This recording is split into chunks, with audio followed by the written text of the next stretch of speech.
Приказни за Зоки Поки. Нефатливиот Зоки Поки. Го бараат Зоки во собата, го нема. Го бараат Зоки во спалната, го нема. Го бараат Зоки во кујната и шпајзот, пак го нема. Го бараат Зоки по скалите, пред зградата, на балконот, на долниот кат, го нема и го нема. Што ли стана со тоа дете? Сите викаат по Зоки Поки, а Зоки Поки од никаде не се јавува. Ах, какво дете! Но никој не го помислува она вистинското. Зашто, додека го бараат во кујната, Зоки се наоѓа во спалната.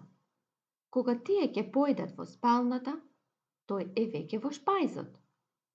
Кога ќе нацрнат во шпајзот, тој е на балконот. Кога ќе дојдат на балконот, тој е кај Лидија. Кога ќе дојдат кај Лидија, тој е веќе пред зградата. А кога ќе погледнат пред зградата, тој е пак горе. А викаат по него и дека тој не им одговара. Тоа е, се разбира, само затоа што тој не ги слуша. Без сомнение. Кој е виновен што никому не му текнува да помисли дека е Зоки Поки нефатливо дете?